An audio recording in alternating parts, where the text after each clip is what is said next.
Welcome to வெட்டேஏ study circle. இன்றைக்கி June 21 and 22 news பார்ப்போம். ஸோ ஃபஸ்ட் நியூஸ் என்ன பார்க்க போகிறோம்னா, சென்ட்ரல் கவர்மெண்ட் ஸ்கீமான பிஎம் கிசான் இப்போ 23வது இன்ஸ்டால்மெண்ட். ஸோ பிஎம் கிசானோட 23வது இன்ஸ்டால்மெண்ட் வந்து பார்த்தோம்னா பிஎம் ரிலீஸ் பண்ணியிருக்காங்க. ஃபஸ்ட்டு இந்த ஸ்கீம்னா என்ன, இதோட நோக்கம் என்ன, அது என்ன 23வது இன்ஸ்டால்மெண்ட்னா என்னன்றதை டீட்டெயிலாக பார்க்கலாம். First PM Kisan. So Pradhan Mantri Kisan summon நிதி, இதுதான் அதோட ஃபுல் ஃபார்ம். ஸோ இந்த ஸ்கீமோட நோக்கம் என்னென்னா, ஒவ்வொரு விவசாயிக்கும் பார்த்தோம்னா வருஷத்துக்கு 6000 ரூபாய் கொடுக்கணும். டேரெக்டாக பார்த்தோம்னா ஒரு இன்கம் சப்போர்ட், ஓகேங்களா. அவங்களோட அக்கௌண்ட்டில் பார்த்தோம்னா 2000 ரூபாய் 2000 ரூபாய் 2000 ரூபான்னு 4 மாதத்துக்கு ஒரு வாட்டி பார்த்தோம் அவங்க அக்கௌண்ட்டில் கொடுத்துருவாங்க. ஸோ இந்த காசை, இந்த 2000 ரூபாவை பயன்படுத்தி அந்த விவசாயி அவங்க பயிருக்கு தேவையான உரமோ பூச்சிக்கொல்லியோ விதையோ விவசாயத்துக்கு என்ன தேவையோ அதை அவங்க செலவு பண்ணிக்கணுன்றது தான் இந்த ஸ்கீமோட நோக்கம். இது 2019 பிப்ரவரி மாதம் இந்த ஸ்கீம் லான்ச் ஆச்சு. எந்த மினிஸ்ட்ரிக்கில் இருக்குன்னா, so agriculture and farmers welfare. So ministry of agriculture and farmers welfare. இது முழுக்க சென்ட்ரல் செக்டார் ஸ்கீம். முழுக்க சென்ட்ரல் கவர்மெண்ட்டு தான் இந்த காசை தருது. ஸோ மொத்தமாக எவ்வளோ தராங்கன்னா, ஒரு வருஷத்துக்கு 6000 ரூபாய், அதை 3 தவணையாக 4 மாதத்துக்கு ஒரு வாட்டி, ஓகே. 2000 ரூபாய் 2000 ரூபான்னு டேரெக்டாக நம்மளோட அக்கௌண்ட்டில் நம்மளோட அக்கௌண்ட்டுக்கு விழுந்துடும். ஸோ இது பார்த்தோம்னா யாருக்கு தருவாங்கன்னா, நிலம் வச்சுன்னு இருக்க எல்லாருக்குமே பார்த்தோம்னா இந்த ஸ்கீம் எலிஜிபிள். அவங்க எவ்வளோ நிலம் வச்சுருந்தாலும் அவங்க எலிஜிபிள், ஓகே. அதுக்கு ஆதார் ஐடென்டிஃபிகேஷன் ரொம்ப முக்கியம், ஓகேவா. ஸோ இதுதான் இந்த ஸ்கீமு. இதோட 23வது இன்ஸ்டால்மெண்ட். இப்போ ஸ்கீம் ஆரம்பித்து 2019 ஆரம்பித்தாங்க. 4 மாதத்துக்கு ஒரு வாட்டி ஒவ்வொரு இன்ஸ்டால்மெண்ட்டாக அக்கௌண்ட்டில் போடுவாங்க. இப்போ 23வது இன்ஸ்டால்மெண்ட் போட்டிருக்காங்க. ஒட்டு மொத்தமாக பார்க்கும்போது 18,000 கோடி இந்த 23வது இன்ஸ்டால்மெண்ட்டில் 9 கோடி விவசாயிகளுக்கு கொடுத்துருக்காங்க. ஸோ 9 கோடி விவசாயிகளுக்கு 18,000 கோடி 2000 ரூபாய் ஒவ்வொரு அக்கௌண்ட்டுக்கு டேரெக்டாக அவங்களோட அக்கௌண்ட்டில் போய் விழுந்துடும். இதை பயன்படுத்தி விவசாயத்துக்கு தேவையான எல்லா பொருட்கள் அவங்க வாங்கிக்க முடியும். சில பேர் மட்டும் இதில் எலிஜிபிள் இல்லை. யாருன்னா, ஒன்று டேக்ஸ் பேயர்ஸ், ஒன்று டேக்ஸ் பே பண்ணுறவங்க, central government state government employee. Government எம்ப்ளாயியாக இருந்தால் அவங்களுக்கு தரமாட்டாங்க. இன்ஸ்டிடியூஷனல் லேண்ட் ஹோல்டர்ஸ், ஸோ பெரிய ட்ரஸ்ட்டுக்கெலாம் லேண்ட் இருக்கும். ஸோ அவங்க டாக்டர், இன்ஜினியர், லாயர்ஸ், இந்த மாதிரி ப்ரொஃபஷ்னலாக பார்த்தோம்னா ஒரு வெல்த்தியான பர்சனுக்கு இந்த ஸ்கீம் எலிஜிபிள் இல்லை. மற்ற எல்லா நிலம் வச்சு இருக்கக்கூடிய விவசாயிகள் பார்த்தோம்னா இந்த ஸ்கீம் எலிஜிபிள். ஸோ ஒரு 6000 ரூபாய் ஒவ்வொரு வருஷமும் 3 தவணையாக பிரித்து தராங்க. இப்போ 23வது இன்ஸ்டால்மெண்ட் கொடுத்துருக்காங்க. இந்த ஸ்கீமோட நோக்கம் 2019 உருவாக்கப்பட்ட இந்த ஸ்கீம். ஸோ அடுத்த நியூஸ் பார்ப்போம். ஸோ இந்திய நேவியில் பார்த்தோம்னா 3 ஷிப்ஸை இண்டக்ட் பண்ணியிருக்காங்க. 3 கப்பல்கள் இந்திய நேவியில் சேர்த்துருக்காங்க. நம்ம எக்ஸாம் பாயிண்ட் ஆஃப் வியூவில் ஒரு ஷிப்பு நம்ம பார்க்குறோன்னா, இந்த ஷிப்போட வேலை என்ன, ஓகேவா, இதோட என்ன வேலைன்னு தெரிஞ்சுக்கணும் போதுமானது. நமக்கு எப்போவுமே மேட்ச் த ஃபாலோவிங் அப்படி தான் கேட்பாங்க. இப்போ 3 ஷிப் பார்த்தா இண்டக்ட் பண்ணியிருக்காங்க. ஒவ்வொன்றா பார்ப்போம். ஒன்று பார்த்தோம் தோனகிரி, ஐஎன்எஸ் தோனகிரி, சன்ஷோதக், ஐஎன்எஸ் சன்ஷோதக், அடுத்து ஐஎன்எஸ் ஆக்ரே. இந்த 3 கப்பல்கள். இப்போ ஒவ்வொரு கப்பலும் அதோட வேலை என்னன்றது பார்ப்போம். ஸோ ஒன்று பார்க்கும்போது ஐஎன்எஸ் தோனகிரி. ஸோ ஆல்ரெடி நம்ம பார்த்தோம் project 17A. So project 17A கீழே பார்த்தோம்னா இந்தியாவுக்கு தேவையான வார்ஷிப்பை உருவாக்கணும், போர் கப்பல்களை உருவாக்கணுன்றது தான் ப்ராஜெக்ட் 17A. இதில் ஒட்டுமொத்தமாக பார்த்தோம்னா 6 கப்பல்களை உருவாக்கணும் அப்படின்னு பிளான் பண்ணி இதில் உருவாக்குறாங்க. இதில் 5வது கப்பலான தோனகிரி பார்த்தோம்னா இந்திய நேவியில் பார்த்தோம்னா இதை இண்டக்ட் பண்ணிட்டாங்க, இந்திய நேவியில் பண்ணிட்டாங்க. ஸோ இதோட என்ன பண்ணோம் இந்த ஷிப்பு அப்படி பார்த்தோம்னா, இது ஒரு போர் கப்பல். அப்போ இங்கேருந்து பார்த்தோம்னா பவர்ஃபுல்லான ஏவுகணையில் பார்த்தோம்னா லான்ச் பண்ணக்கூடிய கெப்பாசிட்டி இது இருக்குது. ஃபார் எக்ஸாம்பிள் பிரம்மோஸ் ஏவக்கூடிய கெப்பாசிட்டி இருக்குது. மீடியம் ரேஞ்ச் ஏர் மிசைல்ஸை ஏவக்கூடிய கெப்பாசிட்டி இருக்குது. அப்போ இதிலேருந்து சர்ஃபேஸ் டு ஏர், வானத்தில் இருக்கக்கூடிய டார்கெட்டையும் இதில் எதிரில் இருக்கக்கூடிய ஷிப் டார்கெட்டையும் இதனால் பார்த்தோம்னா கிளியராக அடிக்க முடியும். இது ஒரு போர்க்கப்பல் ஐஎன்எஸ் தோனகிரி, ஓகே. ஸோ இதனால் பார்த்தோம்னா நம்மளோட நேவியோட கெப்பாசிட்டி இன்னும் அதிகமாகிருக்கு. அடுத்த கப்பல் என்னென்னு பார்ப்போம். ஐஎன்எஸ் சன்ஷோதக். இது ஒரு சர்வே வெசல், ஓகே. இது பார்த்தோம்னா போர்க்கப்பல் இல்லை, இது சர்வே பண்ணக்கூடியது. கடலை சர்வே பண்ணக்கூடிய, அளக்கக்கூடியது, எந்த இடத்துல ஆழமாக இருக்குது, எங்கே வந்து மோடாக இருக்குது, இந்த மாதிரி சர்வே பண்ணக்கூடியது. இது வந்து பார்த்தோம்னா ஓஷனோகிராஃபி, ஹைட்ரோகிராஃபிக்கெலாம் வந்து படிக்கிறதுக்காக உதவக்கூடிய ஒரு கப்பல் தான் வந்து பார்த்தோம்னா இந்த ஐஎன்எஸ் சன்ஷோதக் மிஸ்ஸில். ஸோ அது சர்வே மிஸ்ஸில். இப்படி தெரிஞ்சுக்கினா போதும். அடுத்து ஆக்ரே. ஸோ ஆக்ரே வந்து பார்த்தோம்னா anti submarine warfare shallow missiles. இது வந்து பார்த்தோம்னா சப்மரின் நீர்மூழ்கி கப்பலை தேடி தேடி அழிக்கக்கூடிய வல்லமை படுத்தது தான் வந்து பார்த்தோம்னா இந்த ஐஎன்எஸ் ஆக்ரே. இதில் வந்து வரக்கூடிய டார்பிடோஸ், இதில் வந்து பார்த்தோம்னா டார்பிடோன்னு இருக்கும். இது இருக்கு பாருங்க, இதுதான் டார்பிடோ. இந்த கப்பலில் வந்து இங்கே இருக்கும். இதில் வந்து ரிலீஸ் பண்ணாங்கன்னா போய் இந்த சப்மரைனெல்லாம் வந்து பார்த்தோம்னா தேடி தேடி அழிக்கக்கூடியது தான் இந்த ஆக்ரே. ஸோ 3 கப்பலோட ஃபங்க்ஷன் என்னன்னு தெரிஞ்சு வச்சுங்க. தோணகிரினா வந்து பார்த்தோம்னா இங்கேருந்து ஏவுகணை மூலமாக வானத்தில் இருக்கிற டார்கெட்டெல்லாம் அடிக்கக்கூடிய வல்லமை படைத்த ஒரு போர்க்கப்பல். இதே வந்து சன்ஷோதக்னா சர்வே பண்ணக்கூடியது. ஸோ கடலை பற்றி படிக்கக்கூடியது இந்த சன்ஷோதக். ஆக்ரேனா சப்மரைனை தேடி தேடி அடிக்கக்கூடியது தான் இந்த ஆக்ரே. ஸோ இந்த 3 கப்பலை இப்போ இந்தியன் ஆர்மியில் இன்டெக்ட் பண்ணிட்டாங்க. ஸோ அடுத்த நியூஸ் பார்ப்போம். அடுத்த நியூஸ் என்னென்னா ஒரு ஆப் வந்து லான்ச் பண்ணியிருக்காங்க. ஸோ யூனியன் ஹோம் மினிஸ்டர் வந்து பார்த்தோம்னா ஒரு ஆப் லான்ச் பண்ணியிருக்காங்க. என்ன ஆப்னா அபிகயான் ஆப். ஸோ அபிகயான் அப்படின்னா என்ன? இப்போ வந்து பார்த்தோம்னா குற்றங்கள் யாராச்சும் வந்து க்ரைம் வந்து பண்ணுறாங்கன்னா அவங்களோட பேர்லாம் வந்து பார்த்தோம்னா நேஷ்னல் க்ரைம் ரெக்கார்ட் பியூரோ, NCRBன்னு சொல்லுவோம். அந்த போர்ட்டலில் பதிவேற்றம் பண்ணிவிடுவாங்க. ஸோ அந்த போர்ட்டலில் வந்து பார்த்தோம்னா நம்மளோட பேர், இவங்க என்ன க்ரைம் பண்ணியிருக்காங்க அப்படின்றதெல்லாம் வந்து பார்த்தோம்னா அதில் பதிவேற்றம் பண்ணிவிடுவாங்க. ஸோ ஒருத்தரோட பேரோ இல்லை கைராகியை வச்சு வந்து பார்த்தோம்னா கண்டுபிடிக்க முடியும். இதுக்காக ஒரு ஆப் வந்து உருவாக்கியிருக்காங்க. இப்போ ஏதாச்சும் ஒரு குற்றவாளி வந்து பார்க்குறாங்க, இல்லை யாராச்சும் வந்து பார்க்குறாங்க, அவங்க வந்து குற்றம் பண்ணியிருக்காங்களா இல்லையா, ஏற்கனவே அவங்க மேலே ஏதாச்சும் கிரிமினல் ரெக்கார்டு இருக்கா செக் பண்ணோன்னா அவங்களோட கைராகியை வந்து இந்த மாதிரி இருக்கக்கூடிய சிஸ்டமில் வச்ச உடனே என்ன ஆகுன்னா அவங்க மேலே ஏதாச்சும் குற்றங்கள் இருக்குன்னா உடனடியாக பேர் வந்துடும். பேர், எந்த ஊர், எங்கே குற்றம் பண்ணியிருக்காங்கன்ற டீட்டெயில்ஸ்லாம் வந்துடும்.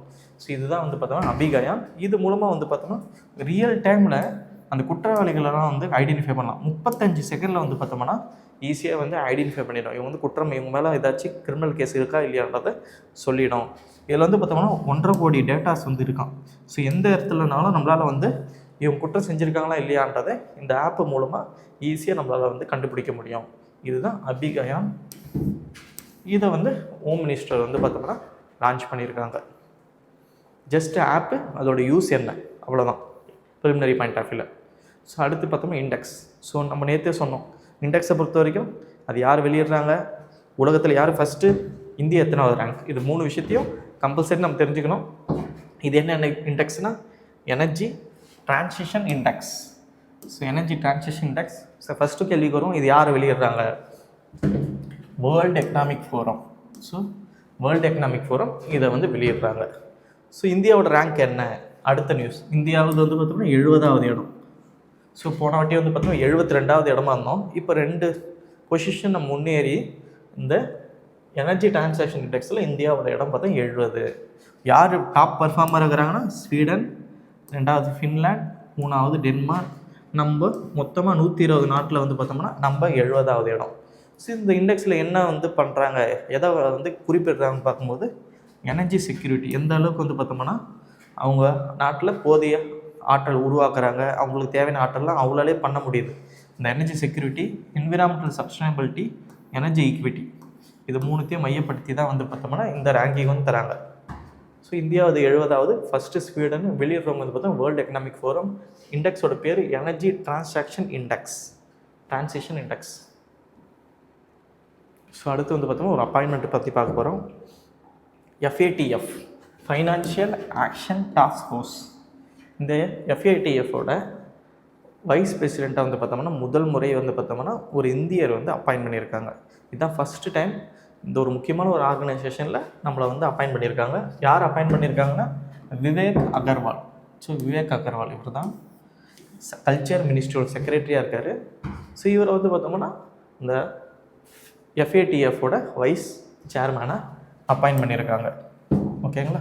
ஸோ இவர் ஜூலை மாதம் 2026 அடுத்த வருஷம் ஜூன் 2027 வரைக்கும் இருப்பார். ஸோ இந்த FATF என்ன பண்ணோம், முக்கியமாக வந்து பார்த்தோம்னா மணி லாண்ட்ரிங், யாராச்சும் மணி லாண்ட்ரிங் பண்ணுறாங்களா, இல்லை டெரர் ஃபைனான்சிங் பண்ணுறாங்க. தீவிரவாதத்துக்கு வந்து பார்த்தோம்னா காசு வந்து கொடுக்குறாங்களான்றதெல்லாம் ட்ராக் பண்ணக்கூடியது தான் இந்த FATF. அப்படி ட்ராக் பண்ணி என்ன பண்ணுவாங்கன்னா கிரே லிஸ்ட், பிளாக் லிஸ்ட், ஒவ்வொரு நாட்டையும் வந்து பார்த்தோம்னா கிரே லிஸ்ட்டில் வந்து வைப்பாங்க. அப்படி வச்சாங்கன்னா அவங்கள வந்து முழு நேரம் கண்காணிக்கக்கூடியதாக இருக்கும். பிளாக் லிஸ்ட்னா முழுக்க அவங்க வந்து ரெஸ்ட்ரிக்ஷன் உலக அளவில் வந்து பார்த்தோம்னா ஃபைனான்ஷியலாக அவங்க வந்து டிரான்சாக்ஷன்லாம் வந்து பார்த்தோம்னா பண்ணாத மாதிரி நிறைய ரெஸ்ட்ரிக்ஷன் வந்து வைப்பாங்க. ஸோ இதுதான் FATF. இதோட வைஸ் பிரசிடெண்ட்டாக வந்து பார்த்தோம்னா ஒரு இந்தியர் அப்பாயிண்ட் பண்ணியிருக்காங்க. பேர் வந்து பார்த்தோம்னா விவேக் அகர்வால். ஸோ அடுத்து வந்து பார்த்தோம் பிலிம்ஸ் பாயிண்டர் இம்பார்ட்டன்ட் டேஸ் பார்ப்போம். ஸோ ஜூன் 21 ரொம்ப முக்கியமான day, international day of yoga. ஓகேங்களா? So yoga day exam point of வியூவில் வந்து பார்க்கும்போது இது எப்போ ஆரம்பித்தாங்கன்னா, ஸோ 2014 இந்த யோகா டே வந்து செலிப்ரேட் பண்ணுறாங்க. ஸோ இது என்ன தீம்னா யோகா ஃபார் ஹெல்த்தி ஏஜிங். இதுதான் இந்த வருஷத்தோட தீமாக இருக்குது. So yoga day June 21. So அடுத்து வந்து பார்த்தோம்னா ஒரு ஃபேக்சுவலான preliminary news. So Osmania university. So இந்த ஒஸ்மானியா யூனிவர்சிட்டி வந்து எங்கே இருக்குதுன்னா ஹைதராபாத்தில் இருக்குது. இந்த யூனிவர்சிட்டிக்கு வந்து பார்த்தோம்னா 4 ISO சர்டிஃபிகேட் வந்து கொடுத்துருக்காங்க. ஸோ அதுவும் தொடர்ச்சியாக 4 ISO சர்டிஃபிகேட் வாங்கியிருக்காங்க. ஸோ எதுலனா quality education, environmental sustainability, energy efficiency, food safety standard, இந்த 4 கேட்டகரியில் வந்து பார்த்தோம்னா 4 ISO சர்டிஃபிகேட் வந்து பார்த்தோம்னா கொடுத்துருக்காங்க. இதை ஃபஸ்ட் டைம் ஒரு யூனிவர்சிட்டி தொடர்ச்சியாக 4 ISO சர்டிஃபிகேட் வாங்குறது. ஸோ இந்த மாதிரி ஃபஸ்ட் டைம்னா நம்ம தெரிஞ்சு வச்சுப்போம். ஒஸ்மானியா யூனிவர்சிட்டி எங்கே இருக்குன்னா ஹைதராபாத். ப்ரிலிமினரி பாயிண்ட் ஆஃப் வியூவில். ஸோ அடுத்து நம்ம பார்க்கக்கூடியது வந்து பார்த்தா மெயின்ஸ் பாயிண்டர். ஸோ மெயின்ஸ் பாயிண்டரில் என்ன பார்க்க போகிறோம்னா agri finance in India. So இப்போ தான் வந்து நம்ம PM கிசான் நிதி பார்த்தோம். ஸோ வருஷத்துக்கு 6000 ரூபாய் தராங்கன்னு. அதை மையப்படுத்தி அக்ரி ஃபைனான்ஸ் இப்போ இந்தியாவில் விவசாயிக்கு கடன் கொடுக்கறது யாரெல்லாம், அந்த கடன் கொடுக்கறதுல என்ன பிரச்சனை இருக்குது, அதுக்கு என்ன தீர்வு, இதை பற்றி தான் இன்றைக்கி நம்ம மெயின்ஸ் பாயிண்டரில் பார்க்க போகிறோம். ஸோ விவசாயிக்கு கடன் கொடுக்கறது யார்? ஃபஸ்ட்டு அக்ரி ஃபைனான்ஸாக என்னன்றது ஒரு டெஃபினேஷனை கொடுங்க. ஓகே, ரொம்ப முக்கியமான டாபிக் இது. ஸோ அக்ரி ஃபைனான்ஸ்னால் என்ன? விவசாயிக்கு கடன் கொடுக்கணும், அது மட்டும் இல்லாமல் இன்சூரன்ஸு. ஸோ ஃபைனான்ஷியல் சர்வீஸ், அவங்களுக்கு தேவையான ஃபைனான்ஷியல் சர்வீஸாகவும் இல்லைனா இன்சூரன்ஸோ காப்பீடு திட்டமோ இல்லைனா அவங்களுக்கு கடன் கொடுக்கறது தான் வந்து அக்ரி ஃபைனான்ஸு. ஸோ ஏன்னா இந்த விவசாயி ஓகே இந்த அக்ரிகல்ச்சர்ன்றது ரொம்ப ரிஸ்க்கான ஒரு தொழில். ஏன்னா ஒரு பக்கம் வந்து பார்த்தோமா சீசனல், மழை பெஞ்சு மொத்தமாக அழிஞ்சிரும் அந்த மாதிரி இருக்கும், இல்லை வறட்சி வந்துடும். ரிஸ்கி, கேபிட்டல் இன்சென்டிவ் அதிகமான, அவங்க கெட்டுக்கிறது எல்லாத்தையும் விவசாயத்தில் இன்வெஸ்ட் பண்ணுறாங்க, ஆனால் அவங்களுக்கு போதிய லாபமும் கிடைக்கல. ஸோ அதனால தான் இன்சூரன்ஸ்லாம் வந்து ரொம்ப முக்கியம் அப்படின்னு சொல்கிறாங்க. ஓகேவா? ஸோ யாரெல்லாம் வந்து விவசாயத்துக்கு கடன் கொடுக்குறாங்க அப்படி பார்த்தோம்னா 2 கேட்டகரி அதை வந்து பிரிக்கலாம். சோர்ஸ் ஆஃப் அக்ரிகல்ச்சர் கிரெடிட்டில் ஒன்று வந்து பார்த்தோம்னா இன்ஸ்டிடியூஷனல் சோர்ஸ், ஓகேங்களா, ஒரு அமைப்பு ரீதியாக கடன் வந்து கொடுக்கறது. ஒன்று வந்து பார்த்தா கமர்ஷியல் பேங்க், இங்கே இருக்கக்கூடிய பேங்க், நம்ம இந்தியன் பேங்க், ஸ்டேட் பேங்க், அந்த மாதிரி இருக்கக்கூடிய கமர்ஷியலான பேங்க்கு. ரெண்டாவது வந்து பார்த்தா கோஆப்ரேட்டிவ் சொசைட்டி, பேக்ஸ்ன்னு சொல்லுவோம், பிரைமரி அக்ரிகல்ச்சர் கிரெடிட் சொசைட்டி, ஓகேங்களா, தொடக்க வேளாண்மை கடன் சங்கம்லாம் இருக்குல்ல அவங்க, இல்லைன்னா RRB ரீஜனல் ரூரல் பேங்க்கு, நபார்டு, இதனால சுய உதவிக்குழு. இதெல்லாம் வந்து பார்த்திங்கன்னா ஒரு இன்ஸ்டிடியூஷனல் செட்டப்பில் கடன் வந்து கொடுக்கக்கூடிய அமைப்புகள். இதே நான் இன்ஸ்டிடியூஷனல் அப்படின்னு பார்க்கும்போது ஒன்று மணி லெண்டர், வட்டிக்கு காசு வாங்குறது, இல்லைன்னா கடைக்காரங்கிட்ட ட்ரேடர்ஸ் கிட்ட வாங்குறது, கடனாக இப்போ மருந்துகளில் போயிட்டு கடனாக மருந்து வாங்குவாங்க, அப்புறமா வந்து தருவாங்க, இல்லை சொந்தக்காரர்கிட்ட. இந்த மாதிரி இதெல்லாம் வந்து பார்த்தோம்னா நான் இன்ஸ்டிடியூஷனலாக இருக்குது. இதில் என்ன பெரிய பிரச்சனைனா இன்ட்ரெஸ்ட் ரேட் அதிகமாக இருக்கும், ஓகேங்களா, அதிகமாக இருக்கும். அவங்கள வந்து எக்ஸ்ப்ளாய்ட் பண்ணுவாங்க, அவங்கள வந்து பார்த்தோம்னா அதிக வட்டிக்கு வந்து எக்ஸ்ப்ளாய்ட் பண்ணுவாங்க. ஸோ இதெல்லாமே சோர்ஸு. இந்த கடனை வந்து பார்த்தோம்னா மோஸ்ட்லி நம்ம வந்து இன்ஸ்டிடியூஷனில் தான் வாங்கணும். ஸோ இந்த இன்ஸ்டிடியூஷன்லேயே வந்து பார்த்தோம்னா இதை வந்து டைப்ஸாக பிரிப்பாங்க. ஒன்று short term, medium term, long term. Short டேர்ம்னா அவங்க பயிர் பண்ணுறதுக்காக, ஒரு விதை நெல் வாங்குறதுக்காகவோ, இல்லை ஒரு விதை வாங்குறதுக்காகவோ, இல்லை அவங்க ஒர்க்கிங், அவங்க வேலை செய்யறதுக்கு கூலி ஆளுக்கு காசு கொடுக்கறதுக்காக வாங்கக்கூடிய கடன் தான் ஷார்ட் டேர்ம். 1 வருஷம். அதுக்கு தான் வந்து பார்த்தா கிசான் கிரெடிட் கார்டு இருக்கும், 3 லட்ச ரூபாவுக்கும் நம்ம வந்து கடன் வந்து வாங்கிக்கலாம். ரெண்டாவது மிட் டேர்ம்னா பார்த்தோம்னா ஒரு மிஷினரி வாங்குறது, ஓகேங்களா, சின்னதாக ஒரு மிஷின் வாங்கணும்னு ஆசைப்பட்றாங்க, ஃபார்ம் மிஷின்ஸு, அது வந்து பார்த்தோம்னா 5 வருஷம் இருக்கும். அடுத்து லாங் டேர்ம், பெரிய லெவலில் போர் போடணும், இல்லை நிலம் வாங்கணும், அந்த மாதிரி இருக்கக்கூடியதில் வந்து லாங் டேர்ம் 5 வருஷத்துக்கு மேலே. அதில் வந்து பார்த்தா அக்ரிகல்ச்சர் இன்ஃப்ராஸ்ட்ரக்சர் ஃபண்ட்லேருந்து வாங்கிக்கலாம். சரி, அடுத்து கவர்மெண்ட்டில் என்னென்ன ஸ்கீம் மூலமாக வந்து கடன் வந்து தராங்க அப்படி பார்த்தோம்னா, ஒன்று கிசான் கடன் அட்டை, கிசான் கிரெடிட் கார்டு. இது வந்து 1998 ஆரம்பிக்கிறாங்க. இதில் வந்து 3 லட்ச ரூபாவுக்கும் கடன் தருவாங்க. இப்போ வந்து அதிகப்படுத்தி 5 லட்ச ரூபாவுக்கும் கடன் வந்து தருவாங்க விவசாயிகளுக்கு. ஓகேவா? ரெண்டாவது இன்ட்ரெஸ்ட் சப்வென்ஷன் ஸ்கீம்னு இருக்கும், MISSன்னு சொல்லுவாங்க. ஸோ இதில் வந்து பார்த்தோன்னா குறுகிய கால பயிர்களுக்காக கடன் வந்து தருவாங்க. அடுத்து இன்சூரன்ஸ், ஃபசல் பீமா யோஜனா. ஒவ்வொரு பயிருக்கு வந்து பார்த்தா காப்பீடு வந்து இருக்குது. இதே வந்து காரிஃப்க்குன்னா 2%, ராபிக்கு 1%, கமர்ஷியல் கிராப்க்கு 5%. இதெல்லாம் ரொம்ப முக்கியம். ஆல்ரெடி டிஎன்பிஎஸ்சியில் நிறைய வாட்டி இந்த பர்சன்டேஜ் வந்து கேட்டிருக்காங்க. ஓகேங்களா? ஃபசல் பீமா 2016 வந்து உருவாக்குனாங்க. இதுதான் கிராப் இன்சூரன்ஸ் ஸ்கீம். இப்போ 2%னா விவசாயி 2% கட்டினா போதும், 98% கவர்மெண்ட் வந்து அதுக்கான ப்ரீமியத்தை செட்டில் பண்ணிடும். புரியுது? கவர்மெண்ட் கட்டிடும். ஸோ இதுதான். அடுத்து பிஎம் கிசான். இப்போ நம்ம பார்த்த ஸ்கீமு 6000 ரூபாய் வந்து 3 இன்ஸ்டால்மெண்ட்டில் ஒவ்வொரு விவசாயிக்கும் லோன் இல்லாமல் ஒரு இன்கம் சப்போர்ட்டாக வந்து தராங்க. ஓகே, இது தாண்டி ஏஐ ஃபண்ட் இருக்குது, அக்ரிகல்ச்சர் இன்ஃப்ராஸ்ட்ரக்சர் ஃபண்ட் இருக்குது, சுய உதவிக்குழு இருக்குது. இதெல்லாத்தையும் நீங்கள் மென்ஷன் பண்ணிக்கலாம். சரி, இதில் என்ன இஷ்யூஸ் இருக்குது? இஷ்யூஸை பொறுத்த ஸ்ட்ரக்சரல் இன்ஸ்டிடியூஷனல் ஆப்ரேஷனல். குறைஞ்ச கடன், அவ்வளோ சீக்கிரம் கடன் வந்து தரமாட்டாங்க. ஒரு பக்கம் வந்து பார்த்தோம்னா என்பிஏ, விவசாயத்தில் அதிகமாக என்பிஏ இருக்கும், அதெல்லாம் தரமாட்டாங்க. அதுக்கடுத்து பூ ரிகவரி, எல்லோரும் வந்து பார்த்தா கடன் வாங்கிட்டு கட்டாமல் விட்டுருவாங்க. இதெல்லாம் வந்து பார்த்தோம்னா ரொம்ப இஷ்யூஸ் இருக்குது. இஷ்யூஸாக போட்டுங்க. இப்போ ரீசெண்ட் டெவலப்மெண்ட் என்ன, கவர்மெண்ட் என்ன பண்ணுறாங்க, வே ஃபார்வர்டு, ஒரு கன்க்ளூஷன். ஸோ இது எல்லாத்தையும் வந்து பார்த்தோம்னா நீங்கள் பயன்படுத்திக்கலாம். ஸோ இது போதுமானது. அக்ரிகல்ச்சர் ஃபினான்ஸை பற்றி எந்த கொஷின் கேட்டாலும் இதில் இருக்கக்கூடிய பாயிண்ட்டே வந்து நம்ம யூஸ் பண்ணிக்கலாம். ஃபஸ்ட்டு ஒரு டெஃபினேஷன் கொடுக்குறோம், ஏன் அக்ரிகல்ச்சர் ஃபைனான்ஸ் வந்து தரணும்னு சொல்கிறோம், யார் வந்து விவசாயத்துக்கு கடன் கொடுப்பாங்கன்னு சொல்கிறோம், அப்புறமா கவர்மெண்ட்டில் என்னென்ன ஸ்கீமில் தராங்கன்னு சொல்கிறோம், இங்கேருந்து கடனில் என்னென்ன டைப் இருக்குதுன்னு சொல்கிறோம், அப்புறமா வந்து பார்த்தா என்ன பிரச்சனை இருக்குன்னு சொல்கிறோம், அப்புறம் இப்போ என்ன மாற்றங்களை உண்டாக்கியிருக்காங்க, ஒரு கன்க்ளூஷன். ஸோ இந்தியாவில் வேளாண்மை நிதி இதே தான், தமிழ்லேயும் அப்படியே தான் இருக்கும். ஸோ அது நீங்கள் ஒரு பார்த்தா போதும்.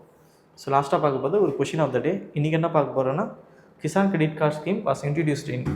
ஸோ கிசான் கடன் அட்டை வந்து பார்த்தா எந்த ஆண்டு ஏற்படுத்தினாங்க கேட்குறாங்க. ஆப்ஷன் ஏ வந்து 1996 to 97, ஆப்ஷன் பி வந்து 1998 to 1999, ஆப்ஷன் சி வந்து 1999 to 2000, ஆப்ஷன் டி வந்து 2000 to 2001. ஸோ எதுவும் ஆன்சர்ஸ் நினைக்கிறீங்களா? யூடியூப்பில் போஸ்ட் இருக்குது, போல் பண்ணலாம். அதே மாதிரி இது ஜூன் மந்தோட 3வது வாரத்தோட பிடிஎஃப் வந்து பார்த்தோம்னா இந்த வீடியோ டிஸ்கிரிப்ஷனில் டெலகிராம் சேனல் லிங்க் இருக்குது, அதில் ஜாயின் பண்ணிக்கலாம்னா இந்த பிடிஎஃப் வந்து உங்களுக்கு கிடைக்கும். அது மூலமாக நம்ம வந்து இந்த மாதிரி பிக்சர் வைஸ் பார்த்து படிக்கிறதுனால நமக்கு நிறைய நாள் வந்து ஞாபகம் இருக்கும், ஈஸியாக அண்டர்ஸ்டாண்டும் பண்ணிக்கலாம். தேங்க்யூ.